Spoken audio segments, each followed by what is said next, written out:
es la otra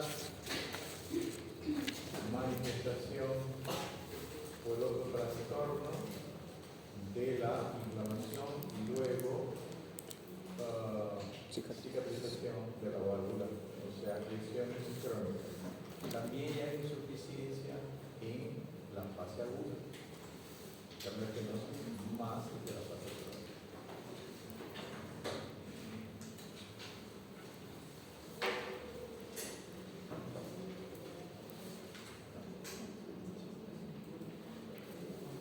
Definición es la incompetencia de la válvula mitral.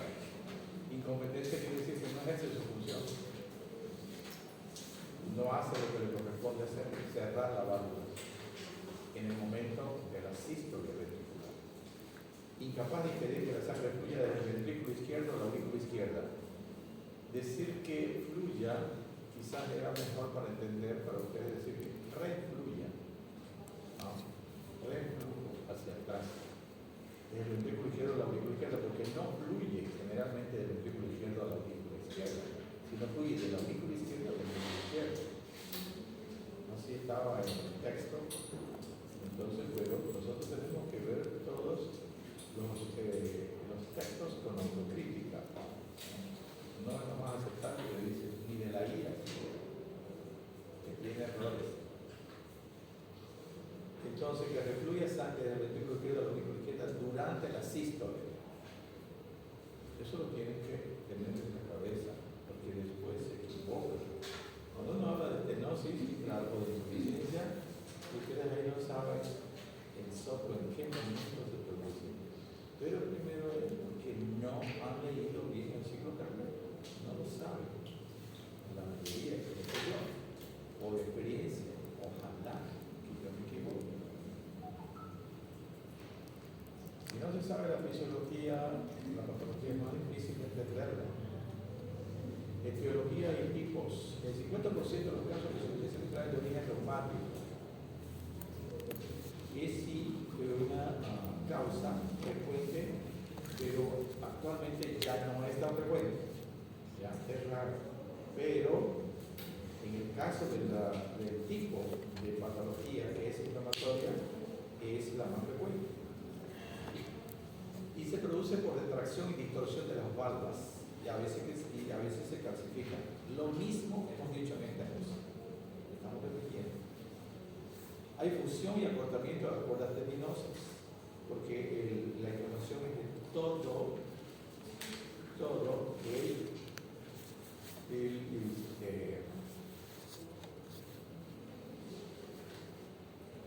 todo lo que se corresponde a la válvula, menos, por supuesto, el músculo papilar. Entonces, valvas y comisuras se afectan, se inflaman y después cicatrizan y las cuerdas se acortan. La insuficiencia mitral reumática pura es rara, como ya dijimos. Suele acompañarse de cierto grado de estenosis debido a la fusión de las comisuras. Repitiendo. Frecuentemente se combina con lesión aórtica, también dijimos que por vecindad la válvula aórtica también se inflama. Nosotros vamos a tener dos valvulopatías. Y dijimos también de que en estas circunstancias podríamos tener dificultad en el diagnóstico clínico de la patología. ¿Por qué? Porque los soplos se producen al mismo tiempo en ciertas circunstancias. Ejemplo, si hay estenosis aórtica e insuficiencia mitral, los dos soplos van a ser en la sístole. Entonces, eso enmascara en un momento. Ya sabemos que el soplo aórtico es siempre el que tiene mayor intensidad y se escucha en una zona mayor que el tracto, en el recorte. Por eso, si lo escuchamos en el foco aórtico y vamos escuchando alrededor, lo vamos a seguir escuchando, quizás con menos intensidad, pero lo vamos a seguir escuchando.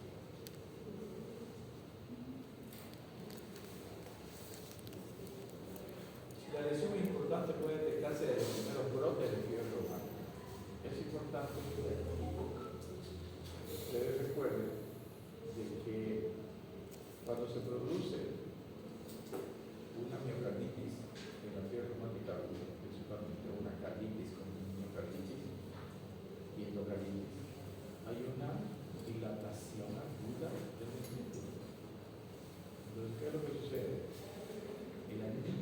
mitral se distiende o se dilata.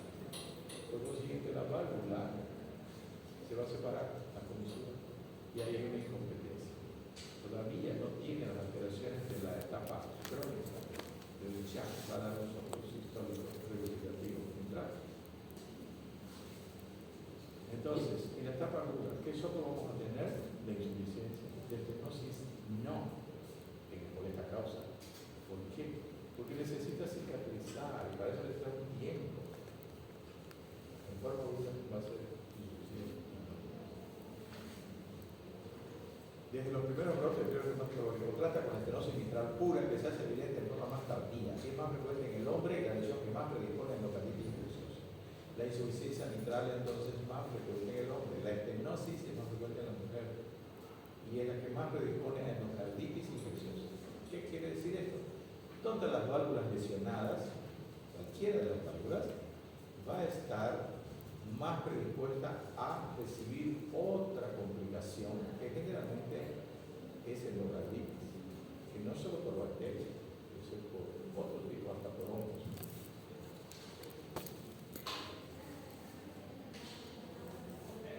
Otro tipo de microorganismos. La insuficiencia mitral por distensión del anillo valvular, que sigue a una gran dilatación del ventrículo izquierdo, lo que hablamos ahorita, cuando hay endocarditis. Pero también lo mismo se puede producir en una insuficiencia aórtica, en una enfermedad coronaria. ¿Qué dijimos? ¿Qué sobrecarga hay cuando hay insuficiencia aórtica?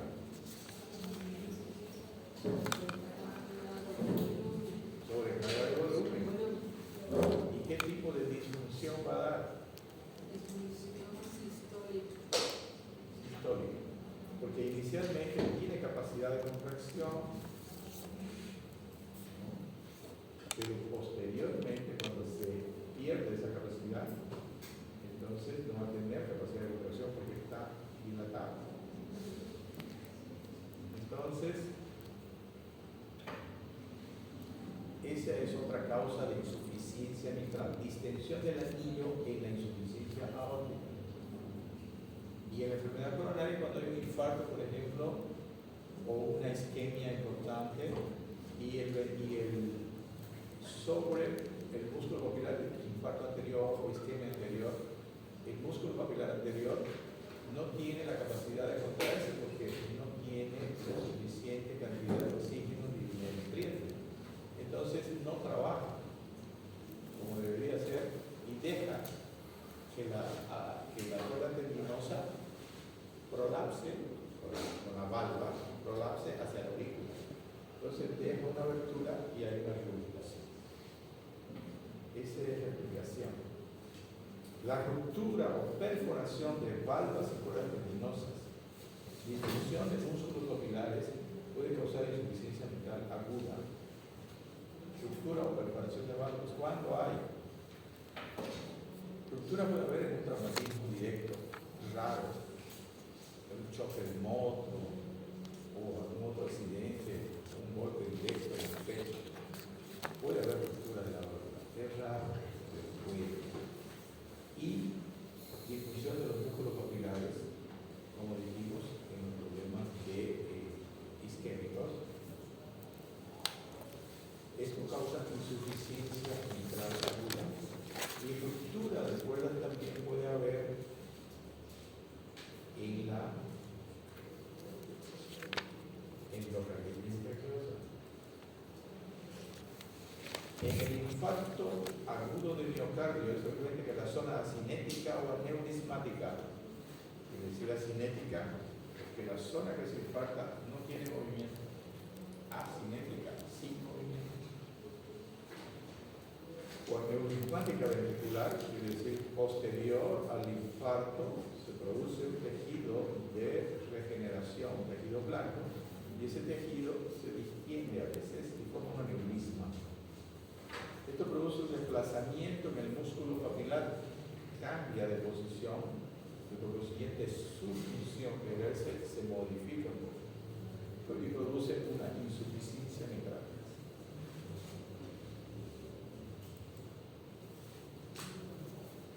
La insuficiencia mitral congénita no la vemos porque no hay tiempo para ver cardiopatías congénitas.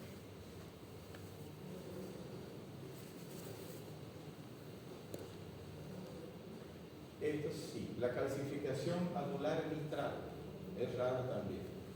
Calcificación anular mitral quiere decir en el anillo se calcifica. Sucede en mujeres de edad avanzada y puede causar cierto grado de estenosis e insuficiencia. Por eso es que se endura, porque se calcifica. Y hay distorsión de la arquitectura valvular, porque se endura.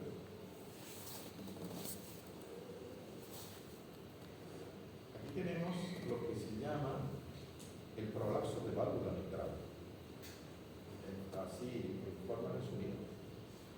¿Qué significa el prolapso de válvula mitral? Es una desproporción en la longitud del aparato tendinopapilar, o sea, las mismas válvulas entre las dos válvulas mitrales resulta en la herniación, y es más frecuente la válvula posterior. ¿Qué quiere decir herniación? Que como son muy largas, porque hay degeneración del tejido, se hernian hacia la aurícula y no siempre va a producir insuficiencia. En algunos pacientes sí se produce el prolapso y deja un espacio. Generalmente produce un soplo al final de la sístole y es suave. Pocos pacientes tienen, pero puede suceder. Es una herniación entonces de la válvula posterior más frecuente hacia la aurícula izquierda, formando parte del síndrome de Barlow o del clic mesosistólico y soplo sistólico tardío, más familiar, más en mujer joven. Entonces, hay un trastorno primario y a veces secundario, porque también cuando hay una miocardiopatia hipertrófica, la válvula queda medio aprisionada, pero es competente, digamos. Cada vez se vuelve competente para producir insuficiencia mitral. Produce un ruido que se llama clic mesosistólico. Hace tric, tric, tric, tric. Y un soplo sistólico que no es frecuente. A veces sí se escucha y es suave y llega al final de la sístole. Y más en mujeres jóvenes y en mujeres nerviosas. En la emergencia, cuando ustedes practiquen, cuando estén internados, no hagan llegar, el hombre también, digamos, pero la mujer es más emocional. Y eso ocasiona que haya una contracción más brusca, más potente del corazón. Y puede haber incluso arritmia, y puede haber dolor de pecho. Pero eso es por la distensión, no es porque hay una coronariopatía, porque es en mujeres jóvenes, entonces es difícil que haya un infarto. Prolapso de válvula mitral produce angina de pecho. Doctor, la arritmia que se vería sería como una taquicardia sinusal nomás en una paciente de ese caso. Sí, pueden haber arritmias supraventriculares y taquicardia sinusal. No hay cosas más graves, porque no tiene nada más. Es por la distensión más brusca de la contracción que hace. Fisiopatología. ¿Qué es lo que sucede realmente cuando hay esta alteración? Hemodinámicamente, en el video mitral durante la sístole, refluye, aquí dice, ya dice, refluye parte de la sangre del ventrículo izquierdo a la aurícula izquierda. Parte de la sangre del ventrículo izquierdo. ¿Por qué parte? Porque la mayor parte tiene que salir por la aorta y un poco de esa sangre se vuelve por la válvula insuficiente, por lo cual la aurícula izquierda y parte de la circulación pulmonar se llenan de sangre, llegando a la éstasis en caso avanzado hasta el ventrículo derecho. Esto es un proceso crónico. Entonces, hay reflujo a la aurícula izquierda. La aurícula izquierda va a manejar mayor cantidad de sangre. Esa misma sangre va a volver a entrar al ventrículo y va a volver a salir parte. Y eso genera mayor presión. Y como no hay válvulas entre la aurícula y las venas pulmonares que obtengan eso, en forma pasiva va produciéndose esa presión, va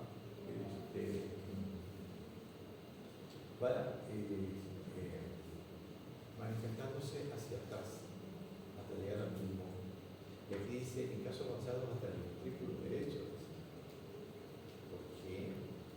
Porque en última instancia, el ventrículo derecho es el encargado de llevar el volumen de sangre que le llega en el retorno venoso al pulmón para que se produzca el intercambio gaseoso y esa sangre pase a la aurícula izquierda, al ventrículo izquierdo, para llevarla a todo el organismo sangre oxigenada. Entonces, eso ustedes lo tienen que tener en la cabeza, porque si no tienen eso en un ejercicio, se van. Con las preguntas que yo hago se equivocan. Entonces, tienen que tenerlo firme, conocimiento firme.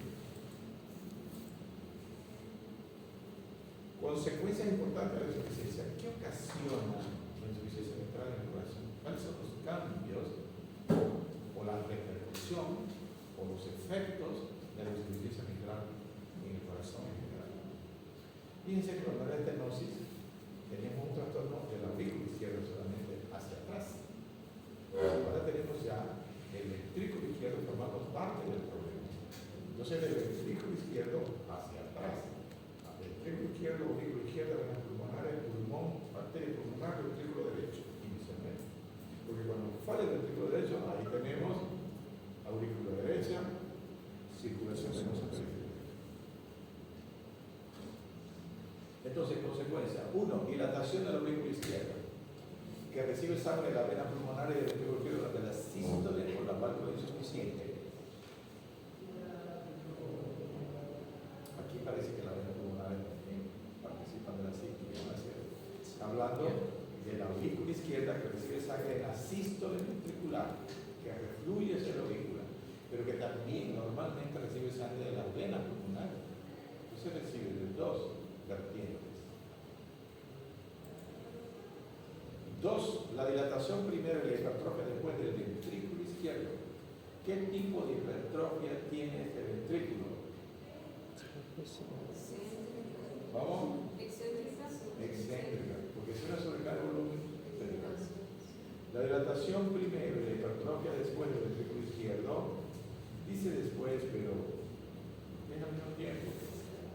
¿Por qué? Porque si se dilata, mantiene su capacidad de contracción, eso es lo que se llama hipertrofia excéntrica.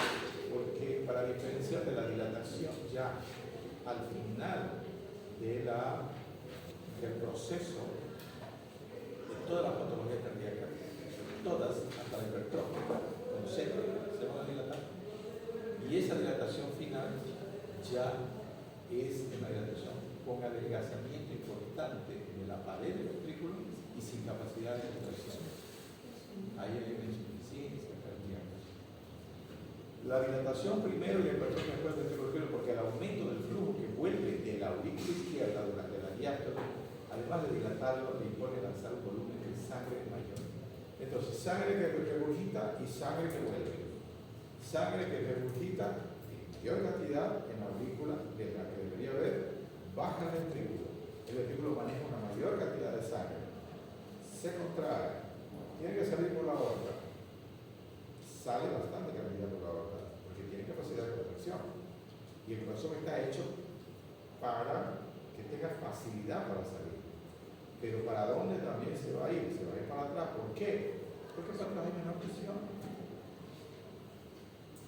Menor presión, todo es por efectos físicos, volumen y presión. Si atrás hubiera alta presión, no iría, porque iría más para adelante.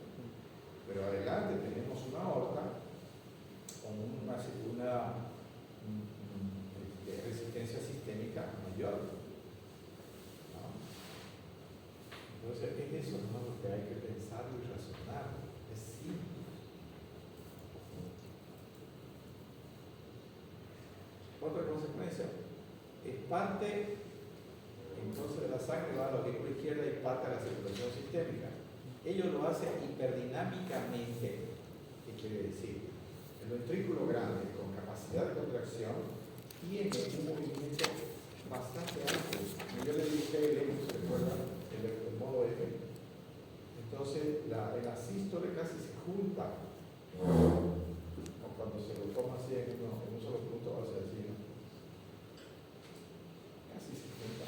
Y cuando se distiende bastante. Entonces, el movimiento es importante de la pared del cerebro. Por eso tiene capacidad de expulsión importante. Entonces, maneja mayor cantidad de sangre. Por lo siguiente, la cantidad de sangre por la aorta, a pesar de que haya reflujo, mantiene un gasto cardíaco normal. Entonces, no hay problema de insuficiencia todavía. Porque a pesar de que se vuelve, pero maneja mayor cantidad de sangre. Entonces, sangre suficiente por la aorta para cumplir con las necesidades de todo el organismo. Sin grandes medios de energía, ya que la abertura mitral supone una disminución de la resistencia periférica a la contractilidad ventricular. Entonces, el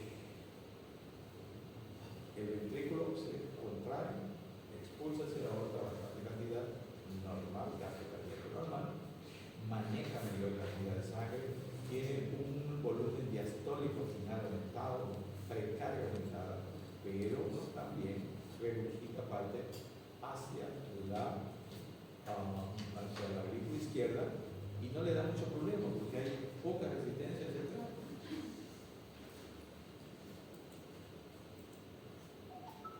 Tercero, el ventrículo derecho también se hipertrofia. Pero ¿de dónde sale? Estamos hablando de la aurícula izquierda y del ventrículo izquierdo. ¿De dónde sale ese ventrículo derecho? ¿Qué dice usted, señorita? Por la hipertensión pulmonar. Bueno, para que no sea muy difícil de entender, vamos a dibujar aquí la aorta. Bueno, tiene que tener sangre. Entonces, como este es un proceso largo, masivo, la sangre que está en las venas y que esta aurícula tiene mayor cantidad y que hay presión sobre las paredes, se manifiesta hacia atrás esa presión. No quiere decir que la sangre se vaya hacia atrás, presión. Entonces, ¿y de dónde vienen estas venas? Pulmón.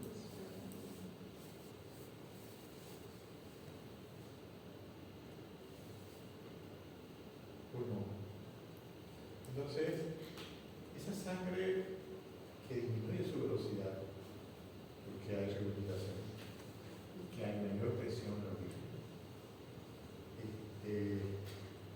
¿dónde se va a quedar parte de esa sangre?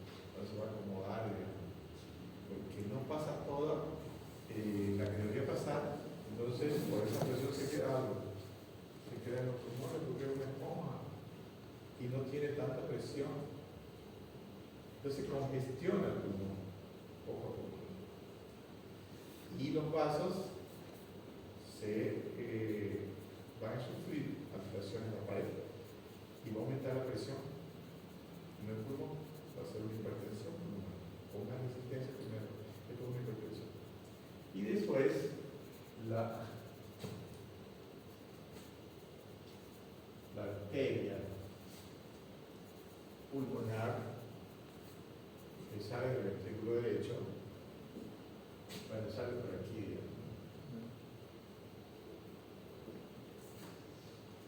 también va a tener aumento de la presión. Le va a hacer entonces una resistencia a este ventrículo derecho que no tiene capacidad casi para hacer fuerza, pero tiene que intentarlo. Entonces se hipertrofia el ventrículo derecho. Un tiempo. Porque si esto sigue, esta válvula tricúspide es competente, se cierra bien. Pero si esto sigue, estoy haciendo algo que, digamos, no debería. Esto es para adentro. Esta es la pared del ventrículo derecho. Porque es hipertrofia concéntrica. ¿Por qué? Porque esto es una sobrecarga de presión. Como vimos en su ejercicio de guerra. Entonces,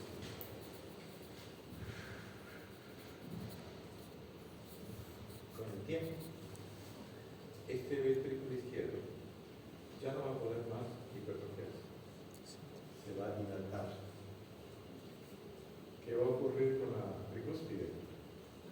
Aumenta el anillo y deja pasar sangre hacia la aurícula derecha. ¿Y qué pasa entonces? Las cámaras, ¿no?, te van a empezar a regurgitar. No vuelve a pasar sangre, pero la velocidad disminuye, se queda más tiempo. O sea, no estancada, pero ya corre con menor velocidad. Ahí se va a producir ya una congestión venosa periférica. Va a aparecer incursión yugular, panzomegalia, esplenomegalia, citillera. ¿Entendido? Fácil. Lo mismo vimos cuando vimos insuficiencia cardíaca, pero un poquito menos, más rápido, ¿no? ¿De acuerdo? Si esto ya no he entendido, es porque no ha leído.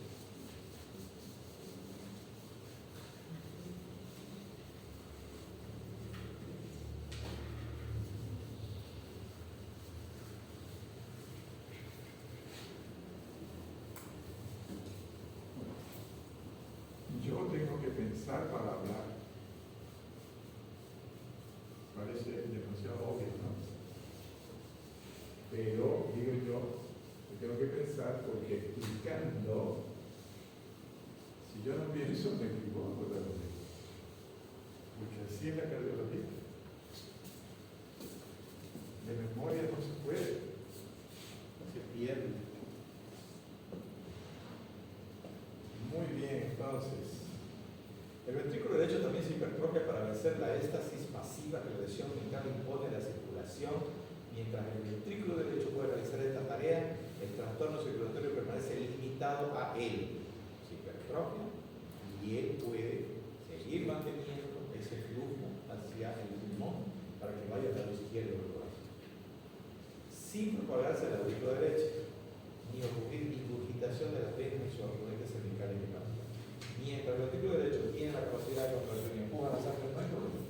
Pero cuando empieza a dilatarse ahí, ¡pum!, insuficiencia tricúspide por dilatación del anillo. El flujo a la aurícula derecha y congestión venosa periférica.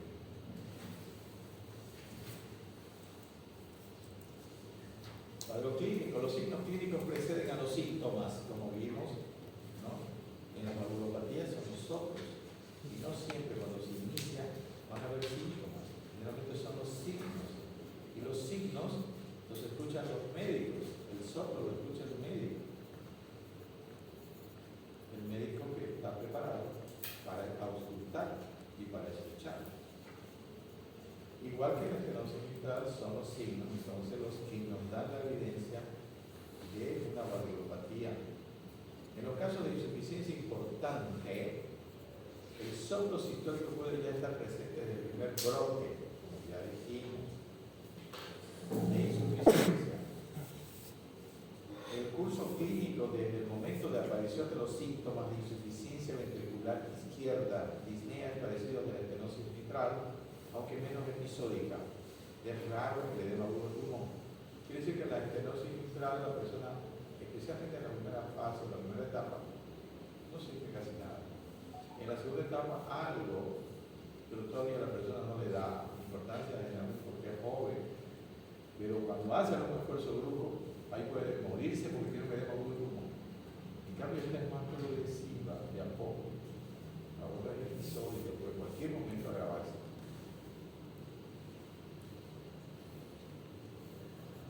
Entonces, ¿en qué momento vamos a sentir síntomas?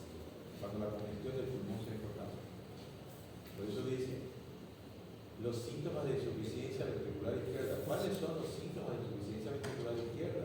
Generalmente manifestados por disnea. ¿Y por qué la disnea? Por congestión pulmonar.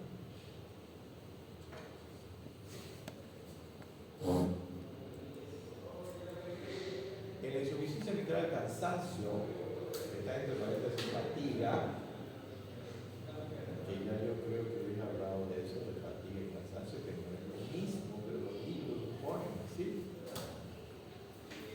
O sea, uno tiene que tratar de darle la interpretación específica a cada término. Se dice y las personas también, porque también ustedes pueden conocer los términos técnicos, médicos, pero la gente, sus pacientes, lo entienden de otra manera. La palabra fatiga se utiliza para varias formas de manifestación de fatiga. Cuando a la persona le duele algo y por supuesto está inquieta, dice estoy fatigado. Cuando la persona tiene ansiedad, aunque no tenga nada en el corazón, dice estoy fatigado. ¿Sí o no? Fatiga, dice. Fatiga. El cansancio igual a disnea.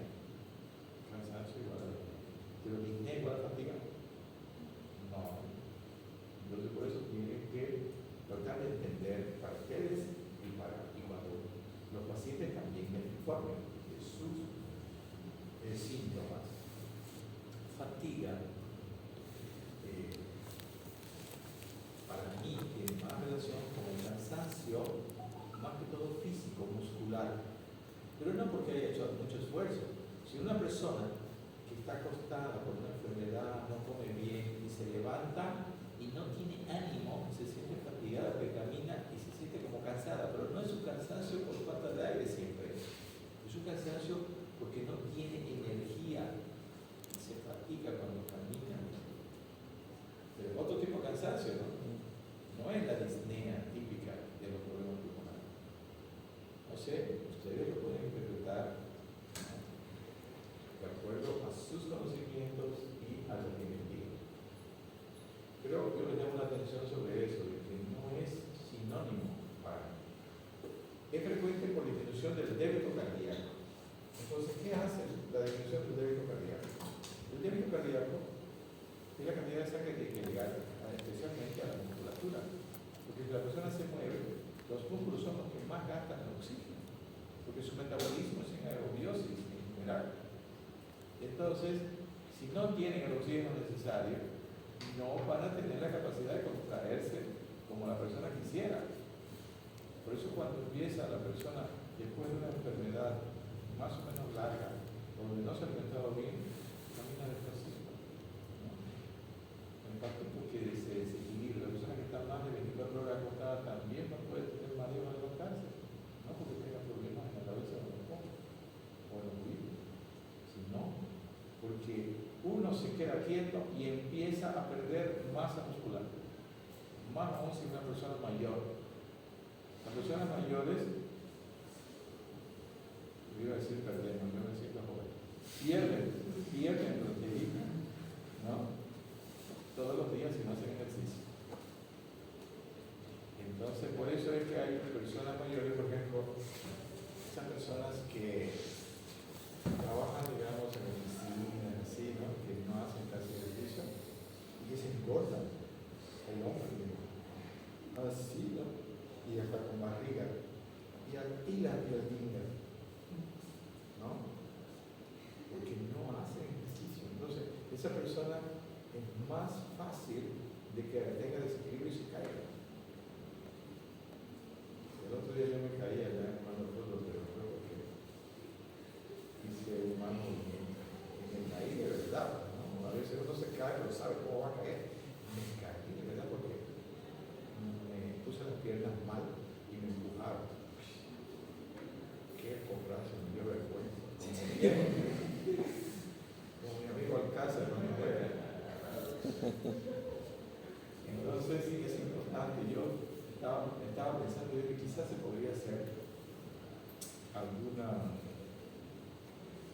plan para que las personas mayores hagan cierto tipo de ejercicio, no como un gimnasio nomás, enfocado en que no pierdan musculatura en las piernas, especialmente a la mujer, porque como la mujer pierde más calcio después de la menopausia, entonces la que tiene generalmente mayor cantidad de fracturas de pelvis.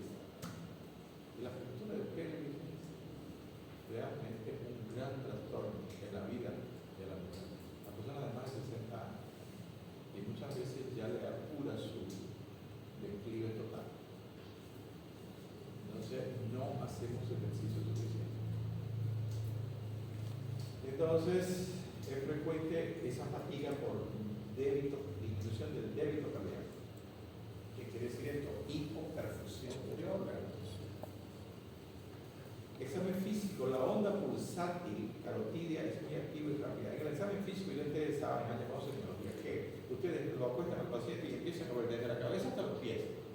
¿No? Primero el examen general y luego el examen segmental. La onda pulsátil carotidia es muy activa y rápida. La carotidia es así, se ve, se pulsa. ¿Por qué? Porque recibe sangre y también la sangre se va rápido. Por eso es que tiene bastante sangre. ¿Y por qué? Choque de la punta reforzado e hiperdinámico. Porque tiene un movimiento de circulación importante. Tiene fuerza todavía. Y si está dilatado, va a estar fuera del lugar donde debería estar. Entonces está desplazado a la izquierda y muchas veces abajo del quinto espacio, está en el sexto. El sexto espacio está a la izquierda.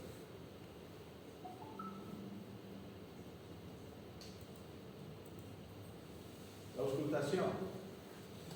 Esto ya es lo que diferencia al médico que sepa auscultar. El exorcista que se hace es un soplo pansistólico. ¿Qué quiere decir pansistólico? Toda la sístole. De elevada frecuencia. ¿Con qué se ausculta? Con estetoscopio. De membrana, porque es de elevada frecuencia, donde baja frecuencia con la campana. Porque algunos ni saben para qué se utiliza la campana. ¿No? Ni saben quién inventó el estetoscopio. ¿Quién inventó el estetoscopio? La ENEC. Se oye mejor con el estetoscopio de membrana y se compara por su timbre al chorro de vapor. ¿Cómo sale el chorro de vapor?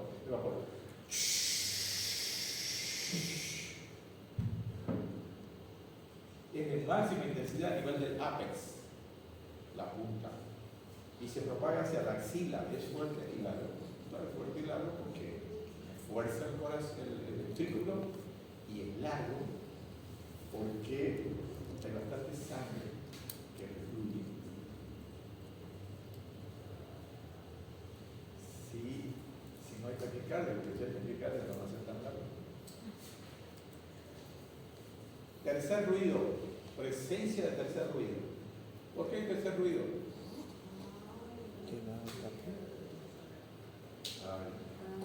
Insuficiencia cardíaca.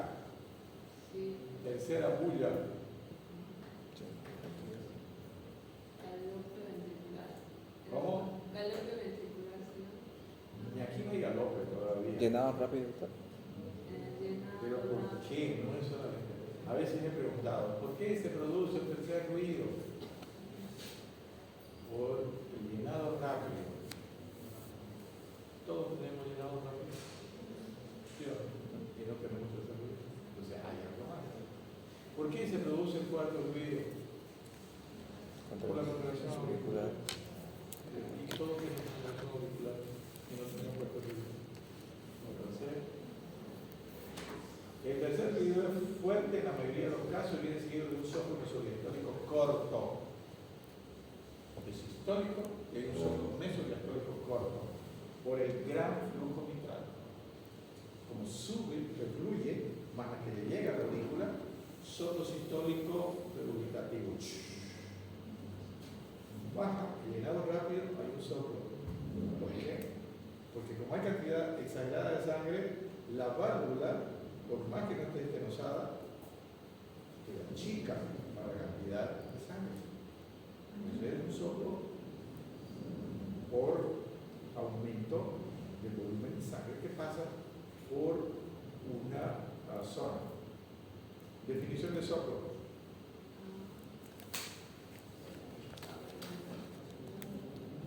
Paso de sangre sobre una. Puede ser turbulento de una cavidad a otra a través de un orificio estrecho. Es ruido que hace la sangre o que hace cualquier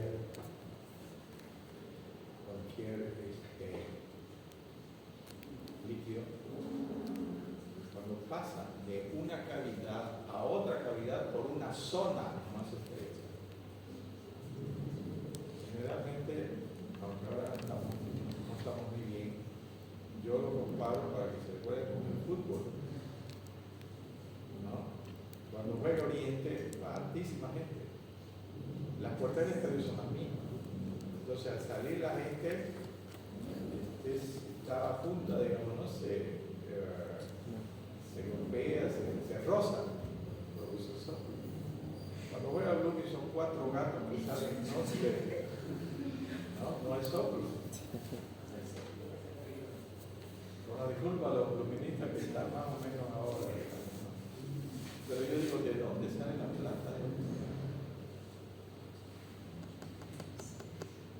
Ojalá que no sea de placer.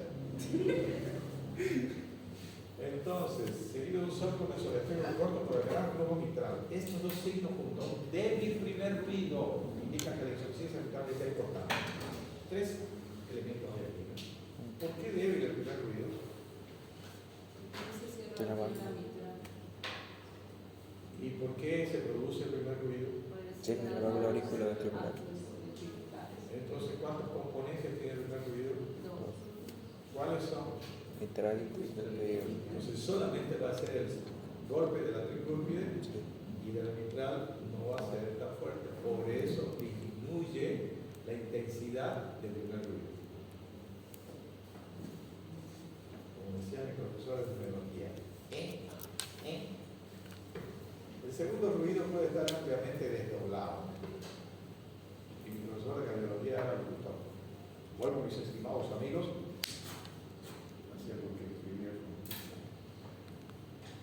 el segundo ruido puede estar ampliamente desdoblado por el cierre prematuro de la válvula aórtica, siendo el componente pulmonar intenso si existe complicación con hipertensión pulmonar. ¿Por qué se cierra la válvula prematuramente?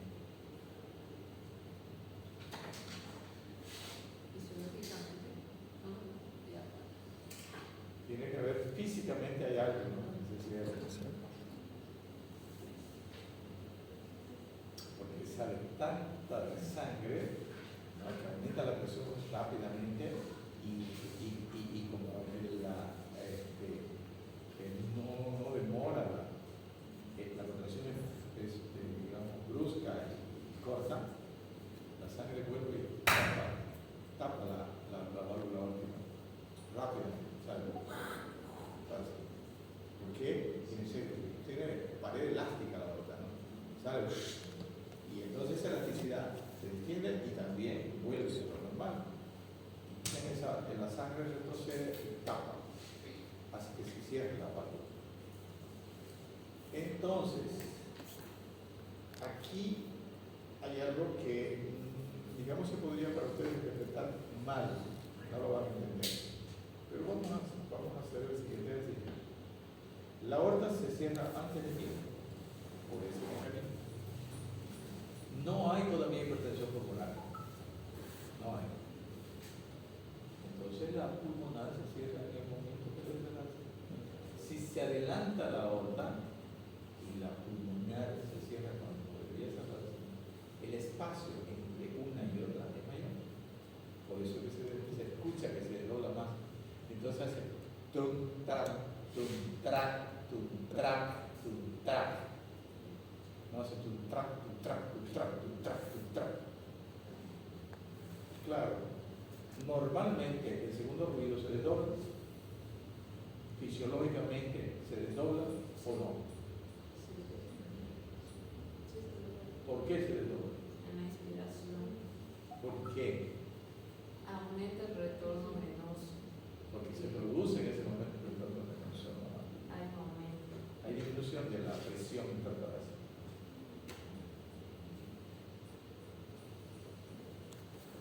Si hay hipertensión pulmonar, se va a cerrar más rápido la pulmonar. Y puede haber incluso un segundo ruido paradojal. Primero se va a cerrar la pulmonar y después la aorta. Cierre paradojal. Insuficiencia ejemplo, la radiografía de tórax. ¿Cómo está la radiografía de tórax? El segundo arco a la izquierda muy convexo y gran aumento de arco del ventrículo izquierdo. Ya sabemos interpretar la radiografía de tórax, ¿no? Segundo arco a la izquierda. ¿Cuál es el segundo arco a la izquierda? Ya eso tiene que... Eso ya debería ser para todo el mundo en coro.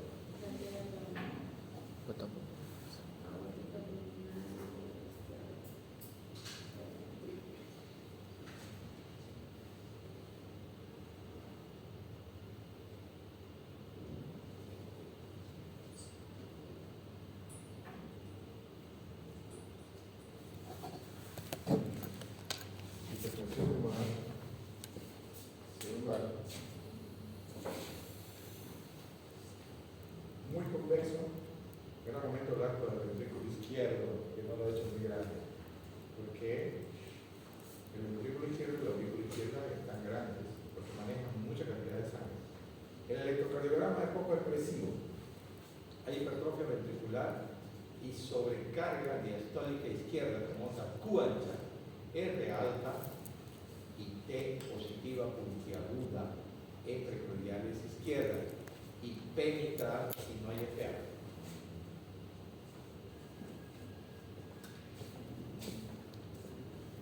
Muy flaca, se me cae la pantalón.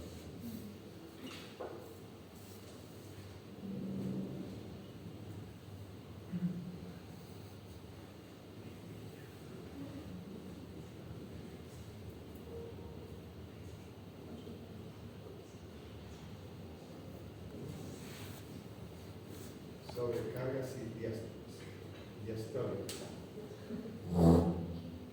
porque es por dilatación. Sobrecarga de volumen, de volumen.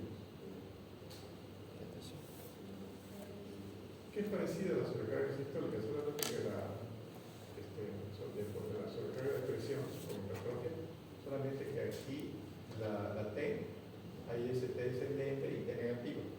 Lo demás es parecido. Porque la aurícula va a medir más, solo ella, ¿no? Va a medir más de 0,12 segundos. ¿Cuántos cuadritos son? 3. Entonces va a ser más larga. ¿Y qué tipo de onda es esta?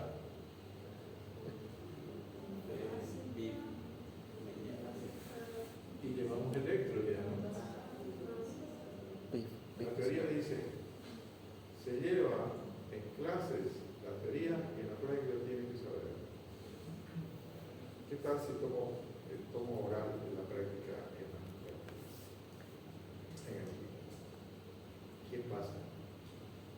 Casi nadie. Y preguntando lo que ya dijo, no otra cosa. Bimodal. Y eso lo pueden encontrar en el texto que vean. No es algo que nunca van a ver. Y si hay FA, no hay onda. En el ecocardiograma vamos a confirmar la dilatación de la aurícula, la dilatación del ventrículo y vamos a observar el estado de la válvula mitral. Vamos a medir la presión. Incluso si hay insuficiencia mitral, insuficiencia tricúpide, ya la hipertensión pulmonar sí que hay. Vamos a ver también por el Doppler el reflujo mitral, el reflujo del ventrículo izquierdo a la aurícula izquierda. Y vamos a ver también la fracción de eyección. Tratamiento. Aquí podemos hacer algo nosotros. Un tratamiento médico. ¿Qué hacemos? Así en general, sin hablar de medicamentos, ¿qué harían ustedes por este mecanismo físico? ¿Qué harían?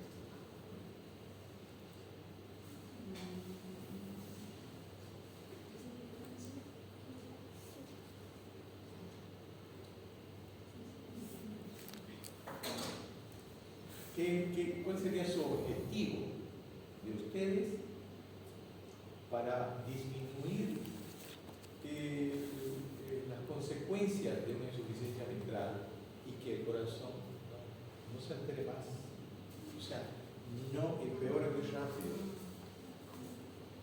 Podemos usar beta-bloqueantes para que tenga más tiempo para llenar y tal vez así no se haya los efectos beta. ¿Cuál sería su objetivo teórico? Que planifique usted su tratamiento. ¿Qué quiere conseguir?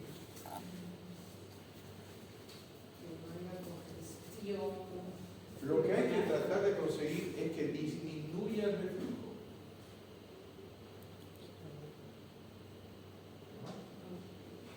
¿Cómo? Disminuyo mi resistencia periférica, hago más fácil que la sangre se vaya más por la aorta y que no vuelva. ¿Cómo trato una insuficiencia cardíaca? Trae como una insuficiencia mitral. Con el estenosis no podemos hacer casi nada. Y si hay insuficiencia cardíaca, ¿cómo dar diuréticos? ¿Cómo dar aspirina? Montelevano.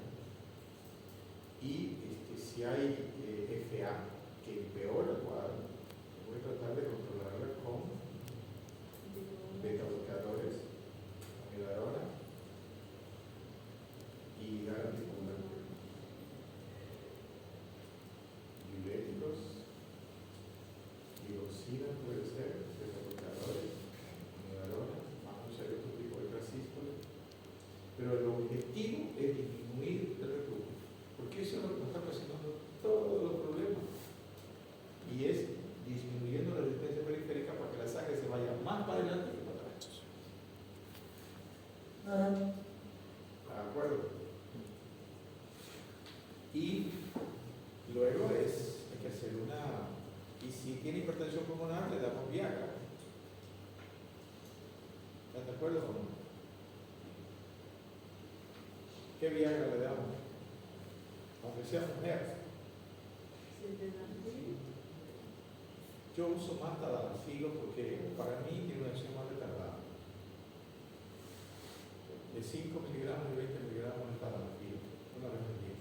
El sildenafil viene de 50 y 100. Había unos 75, pero creo que ya no viene. El nombre de Paramil. Tiene una acción rápida, el sildenafil, pero dura 4 horas. Entonces yo digo, mejor que dure 12 o 24 horas. ¿Para qué se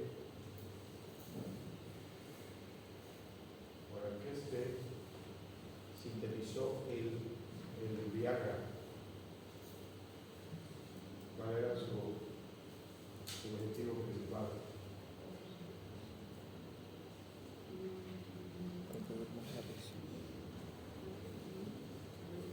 Para la erección. No. Pero era para la hipertensión pulmonar. Solamente que después apareció esa otra función y han ganado altísima plaza. Siguen ganando porque sintetizaron. ¿Alguna pregunta?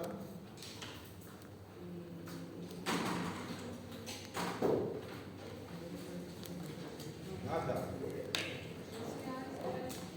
¿Cómo? Sí, hay, no entiendo,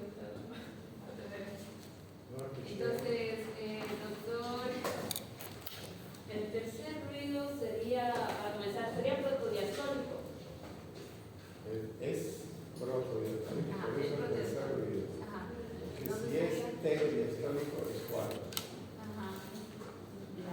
Si no es protodiastólico, ¿por qué se da? Sería por un paso mayor de la sangre de la aurícula izquierda al ventrículo izquierdo. Llenado rápido ventricular. Pero dijo que eso todo lo tenemos. Claro. Ahora, ¿pero por qué? Llenado rápido, ¿y qué más? Eso es llenado. Corazón dilatado.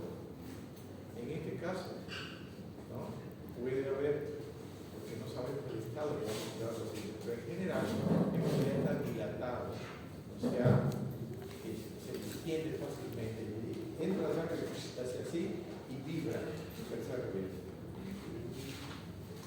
cuarto ruido? Corazón hipertrofiado. Corazón con disminución de la distensibilidad o aumento de la rigidez del ventrículo izquierdo. ¿Y qué más?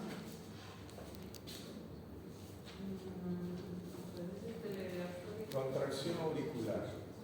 El lado izquierdo, la aurícula izquierda. Se produce en cuatro ruidos. ¿Qué es lo que suena? La aurícula. Vibra la aurícula porque tiene una resistencia importante hacia adelante. Cuatro ruidos. Entonces, cuando usted escucha un paciente no tiene casi signos, ¿por qué? Porque cuando hay cuarto ruido el paciente casi no tiene síntomas. Porque su fracción de eyección está conservada. Exacto, la preservada. Ajá. Entonces, cae fuera de nuestra definición clásica, ¿no? Entonces, ¿qué es lo que hay? Hay congestión hacia atrás, sí, hacia adelante no. Está normal la fracción de eyección. Entonces, nuestra definición de insuficiencia cardíaca es más separada sistólica. Y todavía no hay una respuesta definitiva y especial para tratar esta patología. Se da diurético principalmente.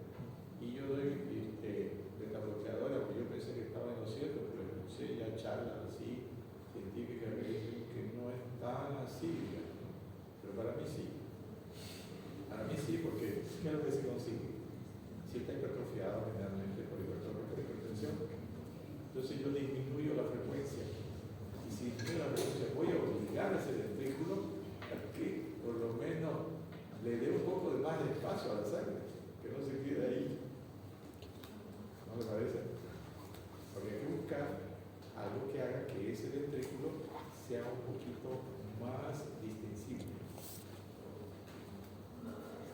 ¿Alguna pregunta? Y doctor, para el tratamiento de una insuficiencia cardíaca ya sistólica, sistólica, aparte de los diuréticos, aumentar la diuresis, disminuir la congestión, lo de disminuir la poscarga, ¿lo podríamos nomás con los diuréticos? O sea, comenzaríamos inicialmente con diuréticos para un paciente con insuficiencia cardíaca sistólica. Depende de su estado, sea grado 1, 2, 3, 4. Ya, pongamos grado. Si hay edemas, usted ya tiene que usar diuréticos. Sí. Y aunque no haya, porque siempre hay, aunque no se vea, ya hay congestión, que no se ve todavía, siempre tiene que usar algo de diurético. Y disminuir la poscarga. Elemental. Ya saben que ahora hay los nuevos medicamentos que rápidamente hacen que mejore el paciente, como la dapagliflozina o la empagliflozina, que son antidiabéticos también, pero mejoran también la función cardíaca y la función renal y el sacubitril valsartán. Solamente que todavía son caritos, pero y la espironolactona y el beta-bloqueador, cuando se puede usar. Ahora veo un paciente que tenía bradiarritmia y no me recuerdo bien cuál era. ¿Alguien estaba aquí de la consulta de hoy? Nadie. Y ya yo creo que un poco de hipertensión tenía. Le iba a dar más hipertensivo, pero como no tenemos la historia ya en papel, en la computadora, la computadora estaba tomando atenolol 100 miligramos. Entonces, y estaba evolucionando todavía. Entonces, y bradiarritmia tenía 52. Entonces, disminuí a la mitad. ¿Por qué no lo suspendí? Porque los betabloqueadores, en personas mayores, no se debe suspender de golpe. Que le suspende usted y se puede ir la frecuencia cardíaca rápido, gasta más energía y por ahí tiene algún problema coronario, ya le va a hacer angina o infarto. Entonces, cada vez con 100 le disminuía 50.